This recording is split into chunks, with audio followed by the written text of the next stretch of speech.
using the parlays against one another, right?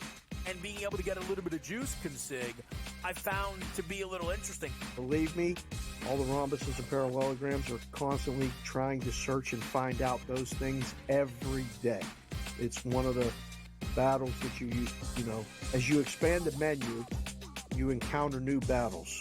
Game time decisions, only on SportsGrid. How fragile are these guys? It's amazing. They're supposed to be the greatest athletes in the world, and yet they can't walk and chew gum at the same time without getting hurt, for goodness sakes.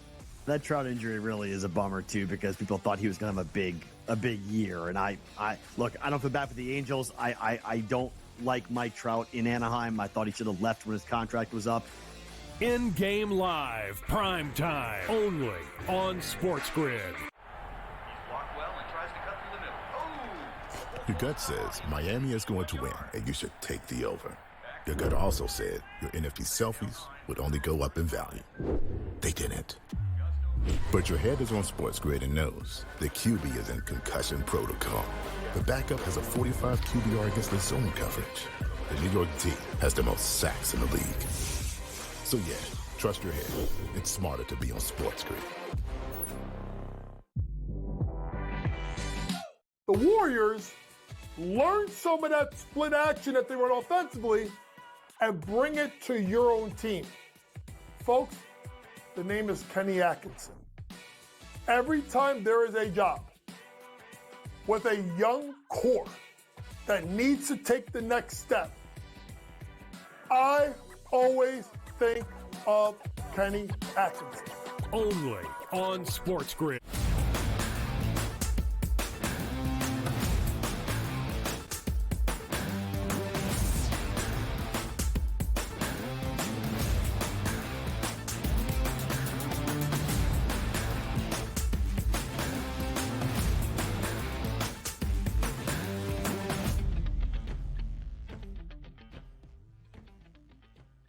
Hello and welcome to a Wednesday Live right here on the early line on SportsGrid and all across that SportsGrid network. It includes sportsgrid.com/watch, where you can find your favorite destination to consume everything all across the grid. He is Donnie Rightside. And I am Ben Stevens. 3 hours together up until 11 a.m. Eastern time, the day before the day. That's the start of the NBA Finals tomorrow in Beantown inside TD Garden. Now just 1 day away from the opening night of the 2024 NBA Championship Series between the Celtics and the Mavericks. A preview live from Beantown later on in these 3 hours. Again, up until 11 a.m. Eastern. We had some actual games last night in the WNBA. Major League Baseball on a full Tuesday slate. And we continue to preview the Stanley Cup Final, which starts on Saturday in Sunrise. Walk-offs, ejections, bombs hit out of the ballpark. It's what we're going to get down with today over the next 3 hours on the early line. So you better buckle your seatbelts. And also, we got afternoon baseball, and there is a lot of good spots to try to take advantage of today as we wait, Ben, as you said, for Thursday night, which is tomorrow's NBA action, and Saturday night, so we can get some championship rounds finally underway.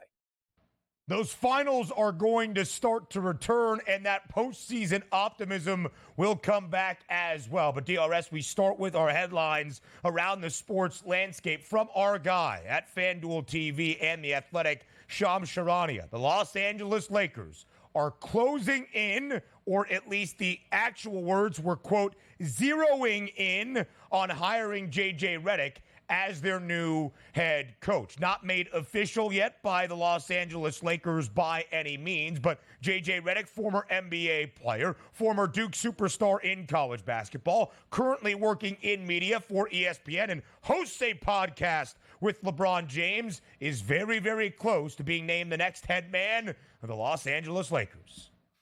So LeBron James looks like he's going to opt out of his contract only to get a new monster contract with the Los Angeles Lakers. LeBron James also will turn 40 years old during next season's NBA schedule. And also, he's going to tell the Lakers, I want to have my head coach here. And also, you will use your first-round draft pick on my son. Mike, Right. have we ever seen the pull of a player as big as what we're finding out for LeBron James right now? Never, never in a million years, but that's the way it plays out. The Lakers need a superstar. LeBron is that star. And look at the lengths they're going to go to keep a 40-year-old basketball player happy.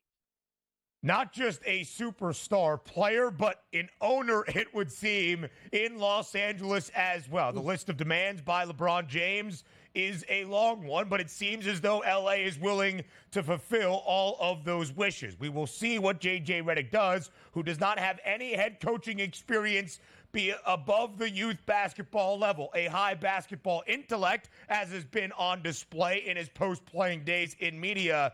But we'll wait until that news becomes official. Probably will be announced after J.J. Redick gets done working the NBA Finals as a commentator for ESPN. Markets keep being reset this offseason around the National Football League. Just a few days after Justin Jefferson gets his monumental and monster deal, Christian McCaffrey resets the running back market once again. 2-year contract extension with the 49ers to the tune of $38 million. That is $19 million per year, making Run CMC by far the highest paid running back in the National Football League. And we'll keep this bit going. Could you imagine Ben Scott Stevens? If this guy, Christian McCaffrey, played for the Cincinnati Bengals, you'll play under your current contract and you'll like it. No, your best players, treat them right. Pay them money. They will perform. It's great for your locker room. Rule number 1, pay your players who deserve it. Worth every single penny, Christian McCaffrey to the 49ers.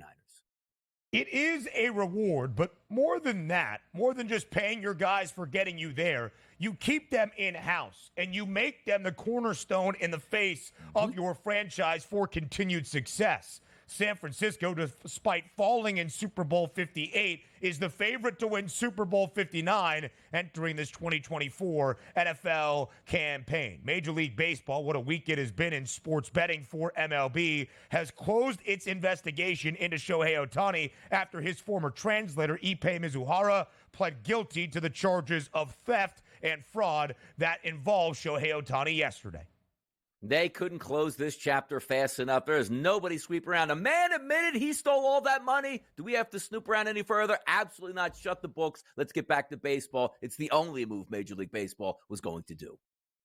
Absolutely so. As we continue into the actual sport of MLB, the Yankees have won their 6th straight, and the New York Yankees continue to have the most wins in all of MLB. 5-1 yesterday. The victory for the Yanks in the Bronx against the Minnesota Twins. Make that 4 straight wins this season against the Twins as well. The Pinstripes have the number of those from Minneapolis, and Luis, don't call him Lucas Heel, continues to dominate on the bump. 6 innings of shutout work yesterday for the Yankees, only allowing a single hit and striking out 6. Heel now this year, an 8-1 record with a 1.82 ERA.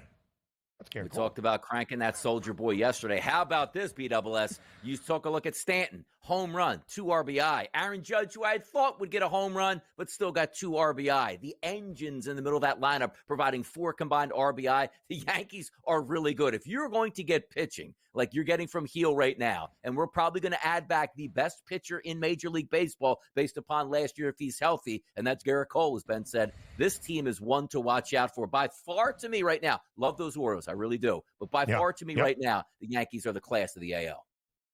The Phils did walk it off yesterday. Nick Castellanos RBI double in the home half of the 10th. So Philadelphia also matches New York with the best record in the bigs and the most wins in the major leagues at 43. Both teams 43-19. Can we roll the B-roll clips again just to get through that? I do want to make sure that we saw Garrett Cole. We saw Garrett Cole. Did we? Right? Who was up there? But there he is. Look at that. Yeah. He was making a rehab start where, Joe? Double A where? Is that Staten Island? No. Somerset. Oh, Somerset, New Jersey. Garrett Cole on the bump. Interesting when we're talking about the Major League Baseball game to include somebody making his AA rehab start. Now we go to the Diamond in Oklahoma City, a winner-take-all game and an absolute thriller yesterday with the final spot in the Women's College World Series on the line. And Oklahoma continues its dominance thanks to Jada Coleman, a walk-off solo home run in the home half of the 10th inning. DRS sends the Sooners back to the WCWS final for a 5th consecutive year. The hunt for a four-peat, that's 4 consecutive national championships, continues for Patty Gasso in Oklahoma. Unbelievable. I was watching this during Moneyline, myself and that guest appearance weekly by Kevin Walsh, and I was saying, this game is over. I can't believe this monster upset that we're going to have here, only to find out that they lost that game. The heart of a champion never gives up, and Oklahoma has that there. Florida was up 5-2, at the end of 3 innings. OU rallied 10 of the 11 runs in the game yesterday, courtesy of the long ball. We've got theatrics in Oklahoma City, and are you ready for this? In the final team event ever for Oklahoma and Texas as members of the Big 12 Conference, it will be the Longhorns, the number 1 team in the country, against the Sooners, the number 2 team in the country, facing off in the Women's College World Series final that starts today. It's a best-of-3 series in OKC. Triple header of action yesterday in the WNBA. The Connecticut Sun remain perfect. The only unbeaten team left standing in the W, now 9-0. We talked about that ferocious defense out of the Sun yesterday. They win 76-59 over Washington, who is now winless, 0-9. Total stays under. Angel Reese also ejected late in the 4th quarter for Chicago in their game and their loss to the New York Liberty. Could we have in one season, Ben, one team go undefeated and one team never win a basketball game? Let's watch this play out. WNBA is hot Maybe so. right now. We'll have some more around the W. Novak Djokovic, by the way, withdraws from the French Open due to a torn meniscus. Tough for Joe Frizo and I. Yannick Sinner, Italian, now the number 1 player in the world. More I have no idea what he's saying. We'll be back.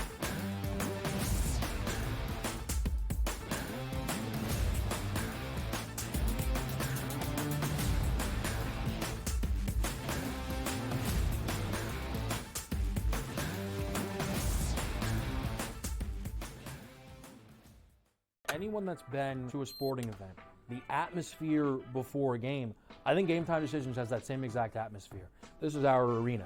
This is what we do. There is going to be an energy to Game Time Decisions that you will feel night in and night out. The excitement you get when you lock your bets in, when you're figuring out what you want to do, we can zone in on the biggest games each night. I want this to be the place that people come to before the games start so they feel as ready as possible to lock in their cards. We are going to hit every single one of those markets that you need to know about. We're going to go through every single thing, and I've got a great team behind me that's going to help me get the job done. There is not going to be a better place, I promise you, than Game Time Decisions to get that new information, react to it, and be able to then bet accordingly. We will have everything at our disposal, and we will use that to our advantage.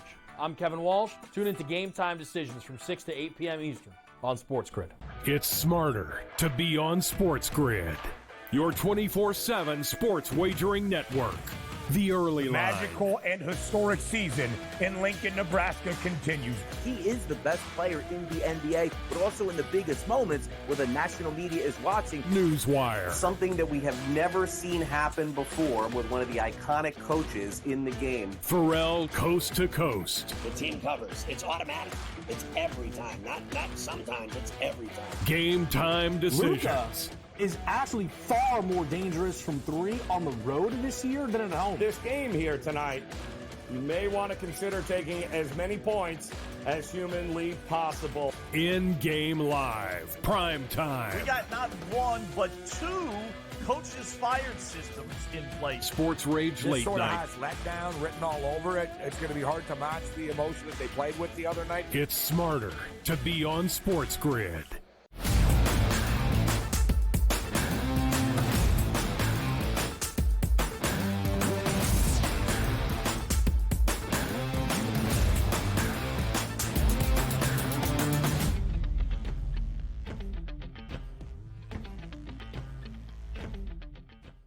We've got a two-way tie at the top for the best team in Major League Baseball. In the American League, it's the New York Yankees with 43 wins. In the National League, it's the Philadelphia Phillies, also with 43 victories. Both teams at 43 and 19. How we have reached that point, that's what we'll recap here over these next two segments, live on this Wednesday morning on the Early Line. We start in the Bronx, where the Yanks are the hottest team in MLB, the longest active win streak entering this week. And the Yankees add on 5 in a row entering yesterday, make that 6 straight.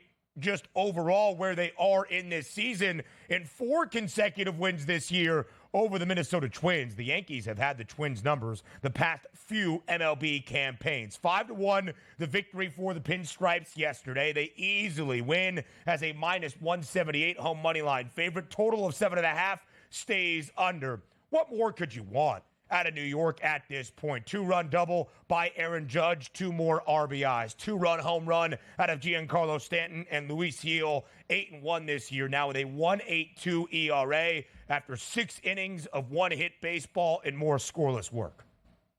Yeah, watch out 27 Yankees right now, because this New York Yankees team certainly headed for over 100 wins as it appears. And what we're going to get out of them heading into the All-Star break and then also at the trade deadline, they're going to improve this baseball team. And we say so many times, like, well, who are you going to get at the deadline? Sometimes just getting back a player that wasn't there with the start of the season is the best trade you can make. And if you're talking about Garrett Cole, if he comes back and is in form, my goodness, man, the Yanks far and away the best team for me in the American League. And you take a look at that lineup, right. Volpe, Soto, Judge, Verdugo, Stanton, Rizzo, Torres, Trevino, and now DJ LeMahieu coming back to the equation, who's been a very good player for them, who usually is used to leading off. Now he's back in that 9-hole to sort of flip over the lineup. There's not a lot of, guys you can say, let me take a deep breath in this lineup and say, finally, I get a player that I can face. The pressure is on all throughout that lineup. It's fun to watch in every single inning. There's a chance for a guy to go yard. And when you play in the Bronx, specifically in Yankee Stadium, you can hit home runs. You got guys to drive the baseball. Did you see that home run yesterday from Giancarlo Stanton? He almost hit that thing over to New Jersey. It was such a rocket late, which also was big. Got me a base hit, got me a home run, got me an RBI. Thank you, Stanton, yesterday. Another great performance out of the Yanks, but it wasn't a surprise. We told you that yesterday. Almost hit that ball to New Jersey. In Bridgewater, that's where Garrett Cole was making his first rehab start with the Double-A Somerset Yankees. 5 strikeouts for Cole and about 3 1/3 innings of work. Dominant in his first rehab start back in Double-A, hitting 97 on the gun. When you add the reigning American League Cy Young Award winner back to this rotation, things are good. But it might be a battle for who is the ace for the Pinstripe, because Luis Gil is on an absolute heater. He has won his last 7 starts, won all 6 of his starts that he made in the month of May, now winning his first in the month of June. 8-1, Donnie right side, 8-1 for Gil this year with a 1.82 ERA. Yesterday, 6 innings against Minnesota, only allowing a single hit, not allowing a single earned run, and striking out 6. Luis Gil has been a revelation for New York this season. You take a look at the pitching staffs from the two teams yesterday. Minnesota's a pretty good ball club here, still sitting at 33-27. But Ober, 4.94 ERA after pitching that game. Sands, 4.62 coming out of the bullpen. Thielbar, 5.65. Flip it over to the Yankees here. Gil, 1.82. Conley, 1.93. Hamilton, 2.84. Weaver, 2.70. Not only are you getting an elite lineup right now, you're facing pitcher after pitcher after pitcher that is absolutely dominating. Now, sooner than later, some of the law of averages will creep in and some of these relievers will get hit around. And also, let's remind the fact, we're just starting to get into the summer season in the Bronx, which means that weather, the temperatures, it's all going to go up. And that's a small ballpark and easy to hit home runs, which factors into how good that Yankee staff has been. It's not as if we're playing out in San Francisco or out there, at T-Mobile out in Seattle. This is a true hitter's ballpark, and the Yankees pitchers are filthy right now. We've got 3 teams in Major League Baseball with 40 wins now. New York and Philadelphia, both with 43. Welcome to the 40-win club, the Cleveland Guardians, and they earned 40 in a big way yesterday. The Royals had an early 5-0 lead after back-to-back innings of a 2-run home run from Bobby Witt Jr. Hit a 2-run shot in the third, 2-run shot in the fourth. KC was up 5-0 on the road in Cleveland. Then the Guardians respond, including a 5-run seventh inning as the Guardians come all the way back. They were a pregame minus 126 money line favorite. Who knows what large, lofty plus money price you could have got the Guardians at during this game, as Cleveland now at 40 wins, 8-5 the victory over Kansas City yesterday. Weren't so surprised. Tristan McKenzie's always had those high xFIP minus numbers. 5 1/3 innings pitched, 9 hits, 5 earned runs, 3 home runs given up. Not good enough. But the one that was a surprise wasn't that. It was Seth Lugo, who came into this game absolutely lights out. 6 innings pitched, 5 earned runs, 5 Ks, and 2 hits. Actually, that elevates him to a 2.13 ERA, which shows you how crazy the start of the season has begun. But also talking about yesterday, hey, nobody's paying attention to the Guardians. 39-20 on the season. Now into the 40-win market here. The Guardians are 40-20 on the season. That's really good.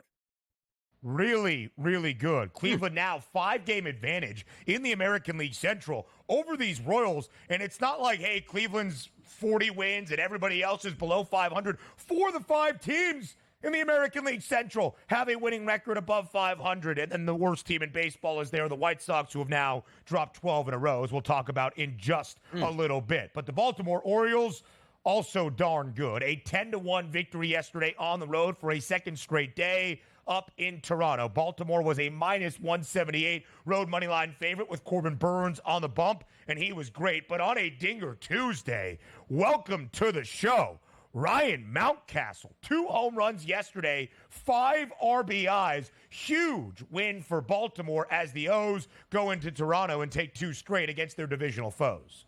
Yeah, look at the table setters there. Henderson, Rutschman, and Mountcastle. 3 runs, 2 runs, and 2 runs. So if you're stacking the deck for a guy swinging a hot bat like Mountcastle, and it looks only 2 hits in that game, but 5 RBI, that's maximizing everything. And also, Mountcastle hitting 286, Rutschman 305, Henderson at 268. An impressive lineup all the way through. And the Toronto Blue Jays just getting caught up in a really tough division, underperforming and underwhelming, and under 4 games under 500. 60 games now, to Donnie's point. The Jays 28-32. Not the optimistic season they were hoping for up in the Great White North. But hey, Edmonton's in the Stanley Cup final. More around Major League Baseball coming your way up now.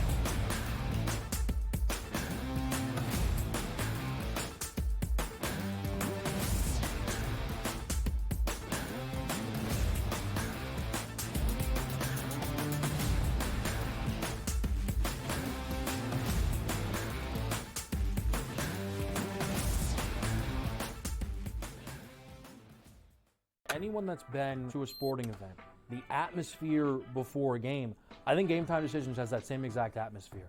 This is our arena.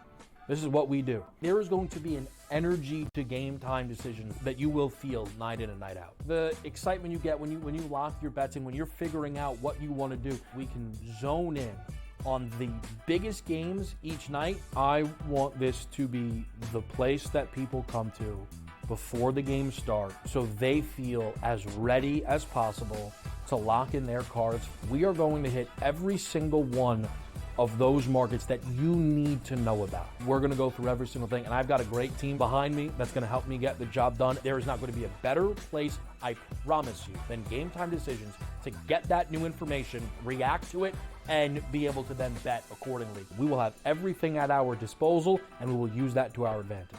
I'm Kevin Walsh. Tune into Game Time Decisions from 6 to 8 p.m. Eastern on SportsGrid. It's smarter to be on SportsGrid, your 24/7 sports wagering network. The early line. Magical and historic season in Lincoln, Nebraska continues. He is the best player in the NBA, but also in the biggest moments where the national media is watching. Newswire. Something that we have never seen happen before with one of the iconic coaches in the game. Pharrell, coast to coast. The team covers. It's automatic.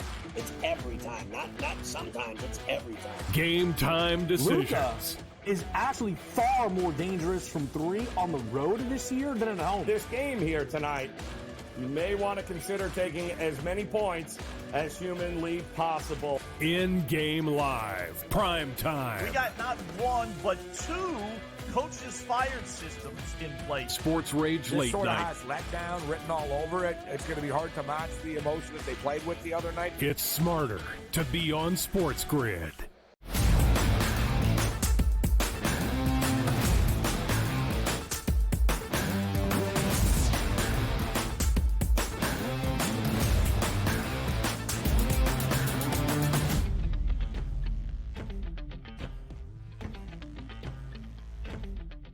Live right here on this Wednesday on the early line on Sports Grid. He is Donnie right side. I am Ben Stevens. And it was another day of celebration in the right side household because the Philadelphia Phillies walk it off in game number 2 this week against the Milwaukee Brewers. The Phils keeping pace with the New York Yankees. 43 wins as well, tied for the most in MLB. That 43-19 record, tied for the best in Major League Baseball alongside the Yanks. Alec Boehm tied it up in the 8th at 1 apiece, sending it to extras.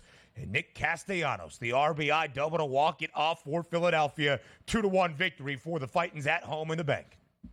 Yeah, Boehm's 50th RBI of the season. Pretty impressive. That coming before the All-Star break. So easily looks like he's on pace for well over 100 RBI. We'll see if he can get there. But also, this is a question where sometimes the Phillies can win with their bats. Sometimes the Phillies can win with their starting pitching. And sometimes their bullpen can be good enough to wiggle out of trouble. All three of those things happened last night, which included getting some clutch at-bats by a guy that has really been under the ire of the fan base. That's Nick Castellanos. Certainly not having a great season, but how do you try to break out of some of those slumps? Get big hits at big times here. You had yesterday 1 for 3, finally got that big base hit in extras to lift his average to only 214. But also, you take a look at that pitching staff, the unheralded guys. We know the upper level parts of these rotation, but then you take a look at it and say, well, how can you be a great baseball team throughout the summer if you have just a good 1-2? You need those 3, 4, and 5s to step up. Taijuan Walker has not been good, but Christopher Sanchez, 6 innings pitched, 1 earned run, in ERA for like a 4th or 5th starter is at 2.71. That's really impressive. A couple of the guys coming in from the bullpen, Ruiz, a 2.08 ERA.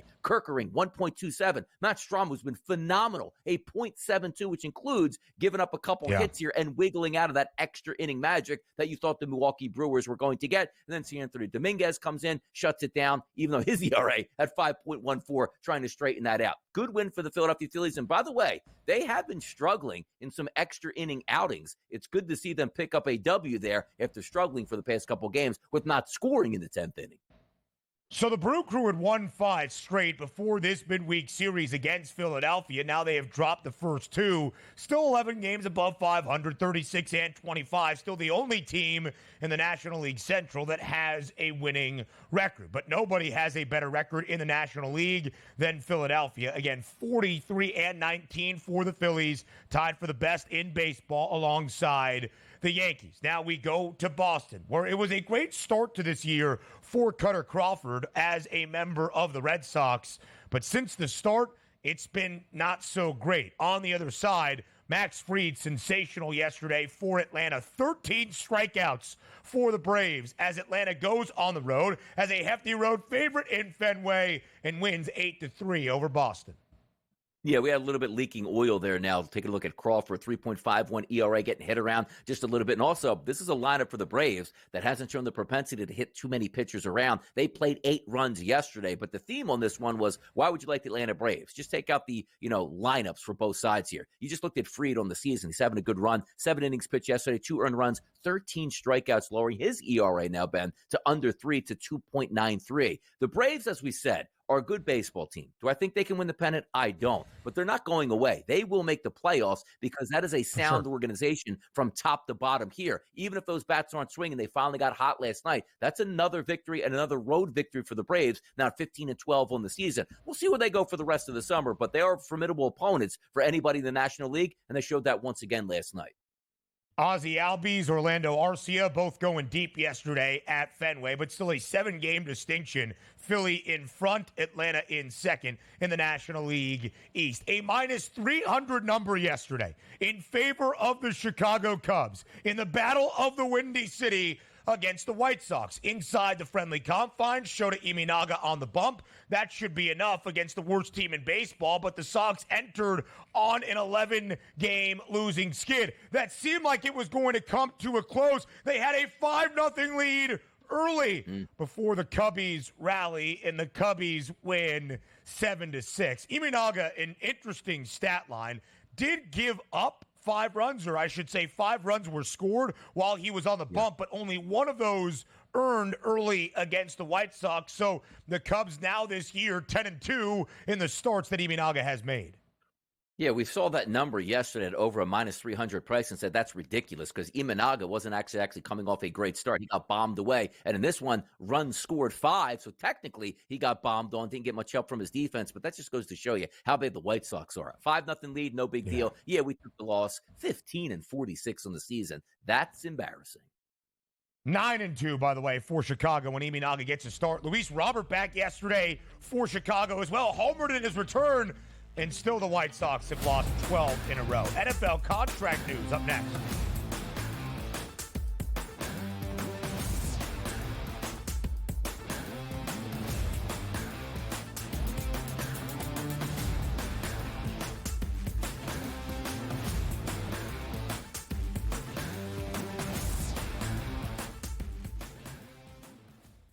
Anyone that's been to a sporting event, the atmosphere before a game, I think Game Time Decisions has that same exact atmosphere. This is our arena. This is what we do. There is going to be an energy to Game Time Decisions that you will feel night in and night out. The excitement you get when you lock your bets in, when you're figuring out what you want to do, we can zone in on the biggest games each night. I want this to be the place that people come to before the games start so they feel as ready as possible to lock in their cards. We are going to hit every single one of those markets that you need to know about. We're going to go through every single thing, and I've got a great team behind me that's going to help me get the job done. There is not going to be a better place, I promise you, than Game Time Decisions to get that new information, react to it, and be able to then bet accordingly. We will have everything at our disposal, and we will use that to our advantage. I'm Kevin Walsh. Tune into Game Time Decisions from 6 to 8 p.m. Eastern on SportsGrid. It's smarter to be on SportsGrid, your 24/7 sports wagering network. The early line. Magical and historic season in Lincoln, Nebraska continues. He is the best player in the NBA, but also in the biggest moments where the national media is watching. Newswire. Something that we have never seen happen before with one of the iconic coaches in the game. Pharrell coast to coast. The team covers. It's automatic. It's every time. Not sometimes. It's every time. Game Time Decisions. Luka is actually far more dangerous from 3 on the road this year than at home. This game here tonight, you may want to consider taking as many points as humanly possible. In-game live, prime time. We got not 1, but 2 coaches fired systems in place. Sports Rage This Late sort of Night. has letdown written all over it. It's going to be hard to match the emotion that they played with the other night. It's smarter to be on SportsGrid.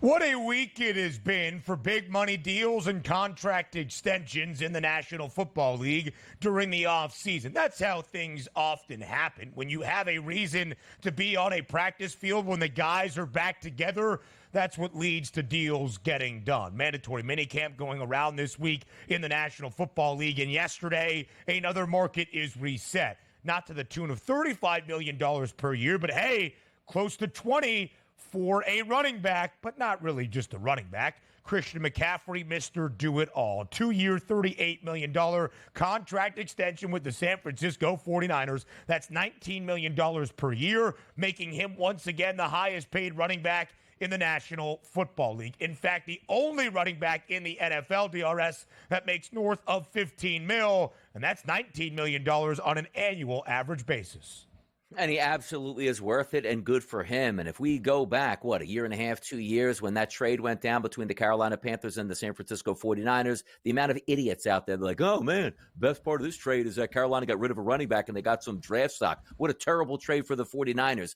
Since when is it terrible to get one of the best players in football added to your team? And he's been worth his weight in gold since he got to San Francisco. Has it equated to a championship? Not necessarily. Did he fumble in the Super Bowl in a key moment early in that game where you could have taken control? Yes, he did. But he is an absolutely outrageous running back who, when you are looking in the fall for guys like, hey, who do I bet on a Sunday to score a touchdown? It's Christian McCaffrey. Who am I betting to go over 100 yards? It's Christian McCaffrey. Take care of your best players. They will take care of you. Now, if you're looking from hey, maybe that's smart business and he's been hurt in the past and eventually he's going to get hurt again. If you're playing that theory, then good luck to you at this point. But those same people playing that theory out were the same ones that told you it was a terrible trade and how big Carolina won that trade over San Francisco. This guy's one of the best football players in the game, still in his prime. Pay the man, keep him happy, move it forward.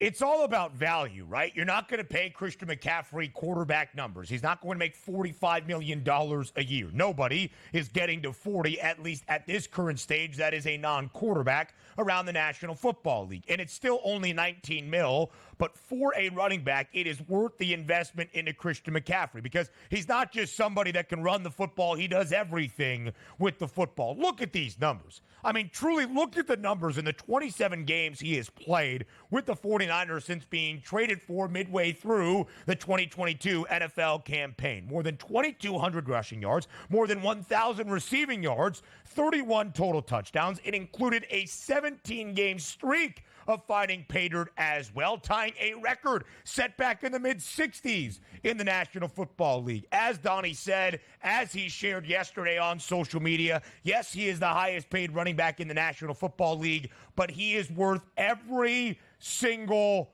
penny. And Christian McCaffrey gets rewarded. DRS, as we look at the running back conversation elsewhere, second highest paid RB entering 2024, that's Alvin Kamara at $15 million per year with New Orleans. Third highest paid, that's Jonathan Taylor with Indianapolis at about $14 million per year. We talked about Justin Jefferson resetting the wide receiver market and who might be next, who might be on the come up. Listen, nobody's getting close to the number Christian McCaffrey set in the running back market yesterday.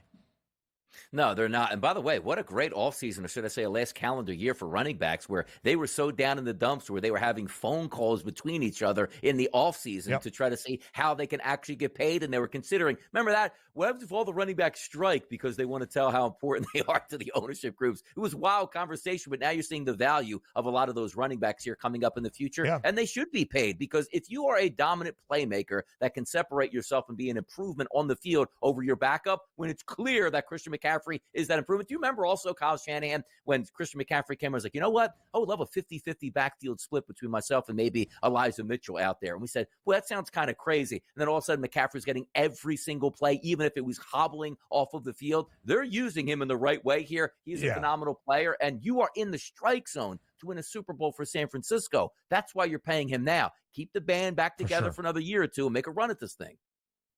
And we'll talk about the Niners in just a second, but just thinking of other running backs in the National Football League. Saquon Barkley, more than $12.5 million with the deal with Philadelphia. Josh Jacobs got $12 million with the Green Bay Packers this offseason. Again, all relative, but the numbers are on the rise, at least for running backs, slightly in terms of agreeing to those new deals or contract extensions around the National Football League. Zach Robinson, new offensive coordinator in Atlanta from the Sean McVay tree. Sean McVay, Kyle Shanahan, of course, best friends, worked together in Washington under the Mike Shanahan offensive type of system. Bijan Robinson saying during mandatory minicamp for the Falcons that Zach Robinson is using him like Christian McCaffrey for this Dirty Birds offense that should be very, very explosive in 2024. Just a couple of things to keep in mind. Now, Donnie, you talked about San Francisco. You are in that Super Bowl window, and according to the odds makers, the 49ers not just in the window with a chance to contend,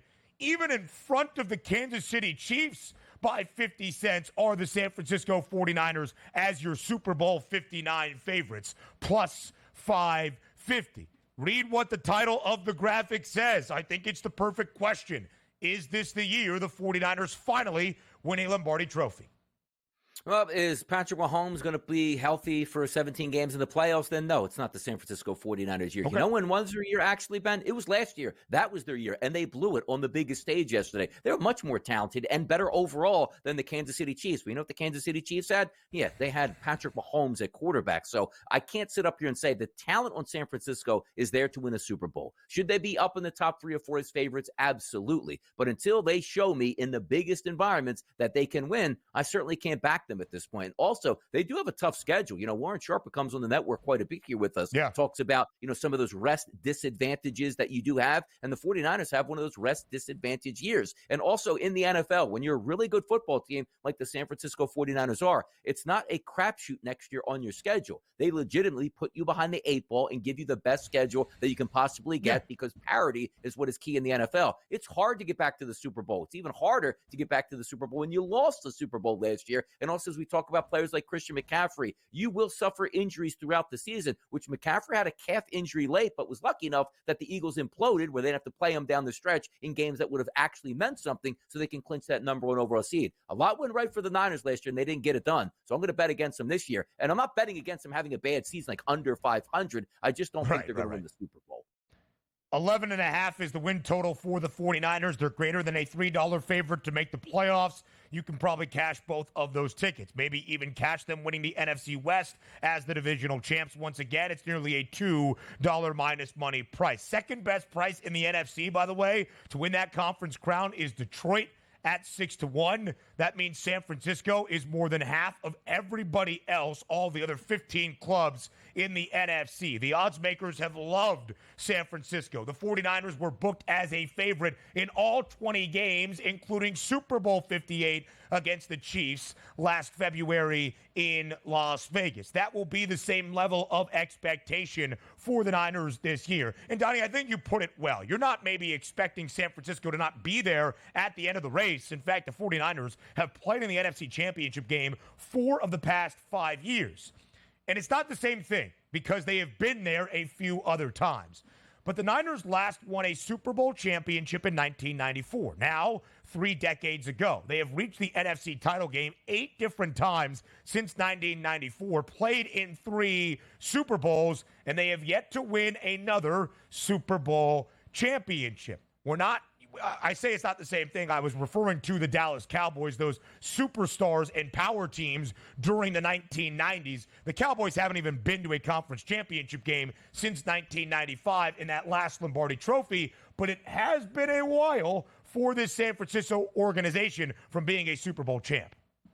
And also got some other things to handle in the offseason. It's interesting that they took care of Christian McCaffrey, and we weren't hearing the chirping from his camp on, I need a new deal or want a new deal, because he had a pretty good deal already. They just extended him. The question is going to be Brandon Ayuk, who, again, is watching all of these wide receivers get paid. He's a very good wide receiver that deserves to be getting paid, and he hasn't yet. Something to keep an eye on. It's a really good point. Also, some quarterbacks that might be in for a big payday next.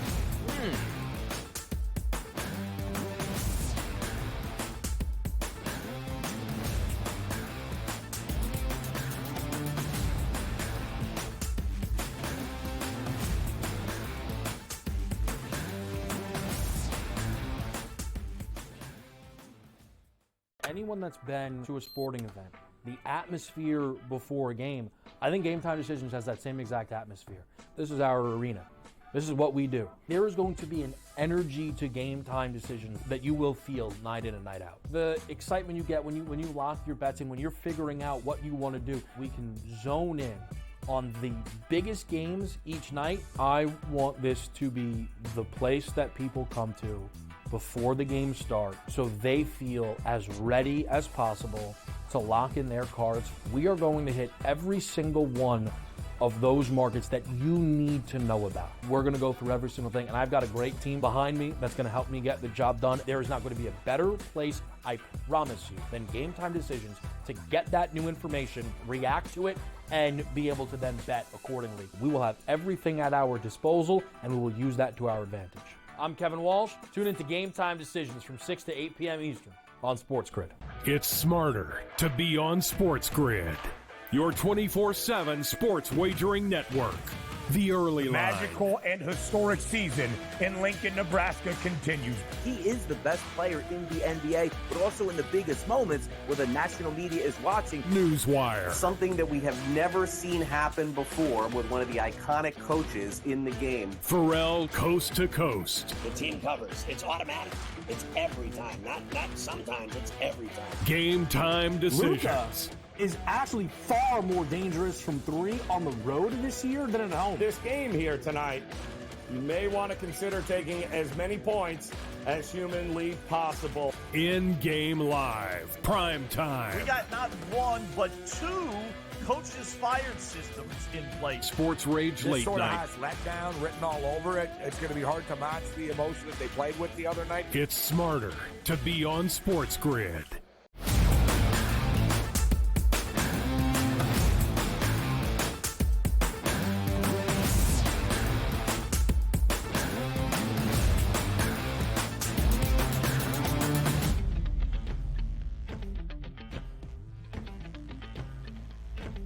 So, it's the point in the offseason as we approach the summer months where NFL teams get back in the facilities, first for OTAs, now mandatory minicamp, that we start to see a flurry of contract moves and contract extensions for those big names around the National Football League. We have talked wide receivers. Justin Jefferson resetting the market earlier this week, $35 million per year. Christian McCaffrey, now the highest paid running back in the National Football League once again, $19 million per year.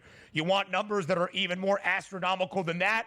Let's talk the quarterback position. Donnie, in my estimation, there's a group of 4 quarterbacks that are in line for a big payday at a point this offseason. Dak Prescott with the Dallas Cowboys. Jordan Love with the Green Bay Packers. Trevor Lawrence with the Jacksonville Jaguars. And Tua Tagovailoa with the Miami Dolphins. Here is Tua at mandatory minicamp in Miami speaking about his contract situation with the Fins. Well, I'll tell you one thing. The market is the market. If we didn't have a market, then none of that would matter. It'd just be an organizational thing, you know? Didn't matter if that guy got paid that because it's up to the organization. So that's what I would say. The market is the market. That's it. Are you confident that a deal will get done before training camp? I'm confident that a deal will get done. But then again, it's not in my control. You know, it's really up to both sides meeting in the middle with this. I mean, that's some highbrow stuff out of Tua Tagovailoa. The market is the market. If we didn't have a market, these things would not get done. That's Mike Tomlin-esque. The standard is the standard. But Tua is right. The market for quarterbacks is robust, and thus, because of how high paid the quarterback position is and continues to be in the National Football League, Tua is in for a big payday. When exactly, DRS, do you expect that contract extension between the Dolphins and Tua Tagovailoa to come this offseason? By the way, here's what I took out of that quick interview right there post-practice was he's clearly a huge Florida Panthers fan. I mean, dropping in the organization at the right time at this point. I mean, this guy's clearly hockeyed up at this point. But having said that, and who knows, maybe Tua will be at some of those games in Sunrise. He's the trickiest contract because I've said this. I mean, again, we can bang on Daniel Jones all the time because it's just a lot of fun. Like, worst contract ever, never should have gotten it. You know me. I usually back the players in this situation because they're right. When everybody in the same boat as them is getting paid, they feel the right that they should be paid as well. And the going rate for a starting quarterback, the bottom is Daniel Jones right now. And if everybody's getting paid higher and higher, the sooner you sign these guys, the better, because the next bar is going to be cleared by the player that didn't get signed before him. But having said that, the reason why I'm having such a tough time with Tua is last year he did show us a lot. And I don't mean just being on the field and throwing touchdown passes, just being on the field itself. Because we didn't think he'd be able to make it through a full season with those concussion issues. Now, the question is typically like, hey, if you have a surgically repaired shoulder or you tore the Achilles or you tore your ACL, sometimes you can say to yourself, well, that's just a little bit of bad luck and some of the hits I took. But a concussion can certainly appear at any time and just derail your entire season. So I understand why the Miami Dolphins basically said last year, hey, kid, you got to go through this season and show us that you can be healthy. And he did make it healthy. Like, I wonder if he can do this again, because as he's saying, hey, I'm going to get a deal done before training camp. Ben, he's not getting a deal. It's like, okay, let's go 1 year, $22 million guaranteed and prove it. That's not going to be the case. This is going to be 4 years, a few $100 million, and a lot of guaranteed bonus money here. And that's the tough part about it. If Tua didn't have any concussion issues, absolutely, he would have already been paid already. But at this point right now, this is so tricky because I want to say, yes, pay the guy because it's going to save you money. But boy, oh boy, if you give a quarterback long-term guaranteed money and he can't stay on the field, not because his ankle hurts or he gets an Achilles injury, but because he has concussion issues, 1 or 2 more of those, Ben, he doesn't play anymore. And you're on the hook for that for the next 3 to 4 years. So I do believe Tua Tagovailoa is going to get his deal. Right now, there are 5 quarterbacks in the National Football League that make more than $50 million. All 5 of those quarterbacks have signed a contract extension either last offseason or like Jared Goff did this offseason to the tune of being the second highest paid QB in the NFL at $53 million per year. What exactly then is the investment financially into Tua Tagovailoa? There is no doubt, DRS, that Tua Tagovailoa can put up the stats in this Mike McDaniel and explosive Miami offense with Tyreek Hill and Jalen Waddle, who, by the way, Waddle extended just last week as well at the wide receiver position. Health is always a concern.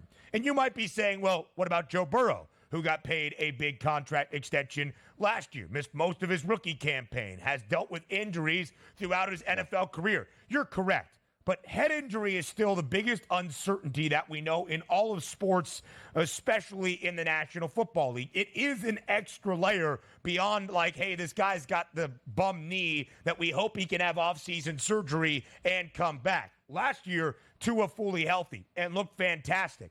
But I think there's also the further argument for Miami in terms of, are the Dolphins a true contender to win an AFC championship, to win a Super Bowl? Last year, DRS, 7 games booked as a dog for the Fins, 1-6 against the number, not covering by an average margin of nearly 14 points per game. They beat up on the bad teams on their schedule that were at 500 or below. But against those winning teams, Miami left a lot to be desired. That included Tua Tagovailoa. And also lost a lot of beef on defense coming into the season. So you're going to be over-reliant possibly on that offense. And rightfully so. They're an offensive team. Tua, Raheem Mostert, Tyreek Hill, Jalen Waddle, and also Odell Beckham Jr., who stole a lot of money from Baltimore. But he can be your third guy that's like, hey, man, you've made some big plays in the past. If you can stay healthy, he can be a productive part of that team. So they will be relying on offense. And also, it sometimes just gets back to this, Ben. What was your B plan for the Miami Dolphins and Tua Tagovailoa? To make him upset, to make him angry, to make him maybe hold out from training camp, which typically quarterbacks don't do, even if they're the starters, because they usually get paid at that point? Are they going to be like, we got Mike White, we got Skylar Thompson here, we're going to be just fine if Tua wants to hold out? He actually is in a power position right now where he should be getting paid, probably will be getting paid, and needs to get paid because the Dolphins can't play hardball at this point.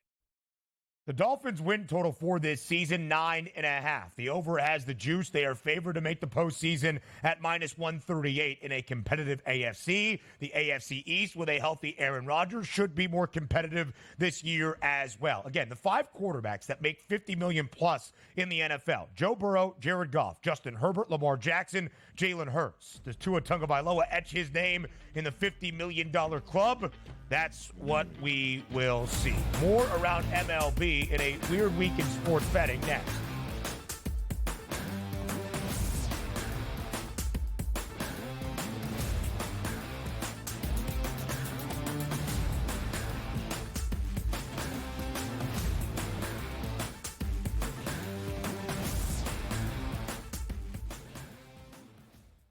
Anyone that's been to a sporting event, the atmosphere before a game, I think Game Time Decisions has that same exact atmosphere. This is our arena. This is what we do. There is going to be an energy to Game Time Decisions that you will feel night in and night out. The excitement you get when you lock your bets in, when you're figuring out what you want to do, we can zone in on the biggest games each night. I want this to be the place that people come to before the games start so they feel as ready as possible to lock in their cards. We are going to hit every single one of those markets that you need to know about. We're going to go through every single thing, and I've got a great team behind me that's going to help me get the job done. There is not going to be a better place, I promise you, than Game Time Decisions to get that new information, react to it, and be able to then bet accordingly. We will have everything at our disposal, and we will use that to our advantage. I'm Kevin Walsh. Tune into Game Time Decisions from 6 to 8 p.m. Eastern on SportsGrid. It's smarter to be on SportsGrid, your 24/7 sports wagering network. The early line. Magical and historic season in Lincoln, Nebraska continues. He is the best player in the NBA, but also in the biggest moments where the national media is watching. Newswire. Something that we have never seen happen before with one of the iconic coaches in the game. Pharrell coast to coast. The team covers. It's automatic. It's every time. Not sometimes. It's every time. Game time decisions. Luka is actually far more dangerous from three on the road this year than at home. This game here tonight, you may want to consider taking as many points as humanly possible. In-game live, prime time. We got not one, but two coaches fired systems in place. Sports Rage This late sort of night. has letdown written all over it. It's going to be hard to match the emotion that they played with the other night. It's smarter to be on SportsGrid.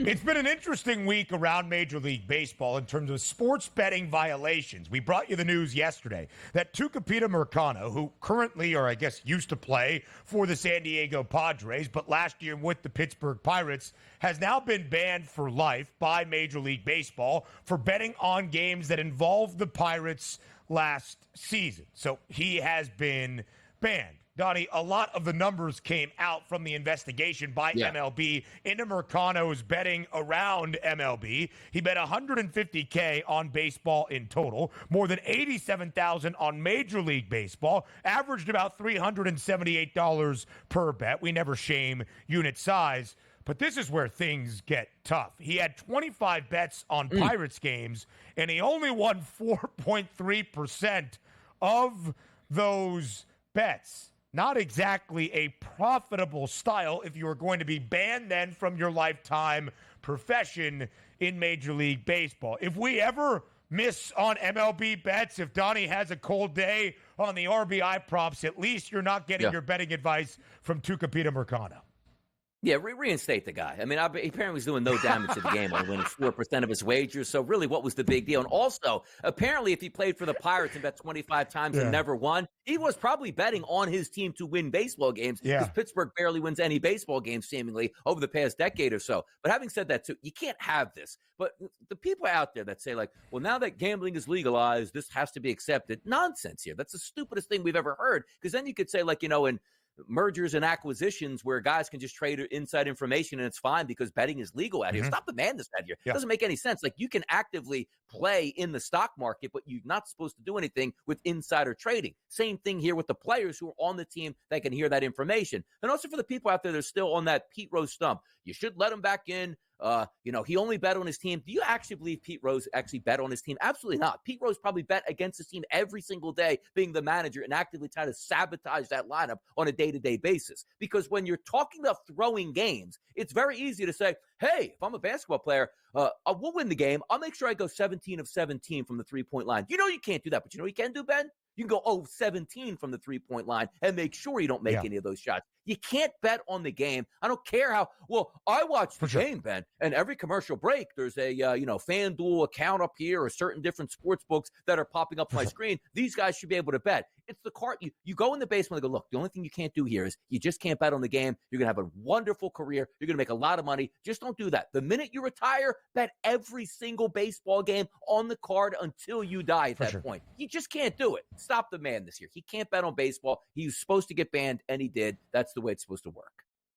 Listen, it might seem ironic to the public, right? These professional sports leagues at the highest level in bed, if you will, with sportsbook operators. But it really does kind of piss me off in this industry working for a show that is sponsored by the FanDuel Sportsbook at the bad perception that is legalized sports wagering. These things have happened in the dark shadows and in taboo worlds for much longer than you know. The reason that guys like Tucapita Mercado are then banned for life is because it is so easy to track now with the legalization of sports gambling. And here it is, and let's not mince words. The integrity of the sports product, the game, played inside the white lines, fair or unfair, is always going to matter more to these professional sports leagues than anything that happens off the playing surface. It might not be correct. It might not be right. It might not even be positive. But that is exactly what is happening. It is crystal clear. If you bet on a sport that you are involved in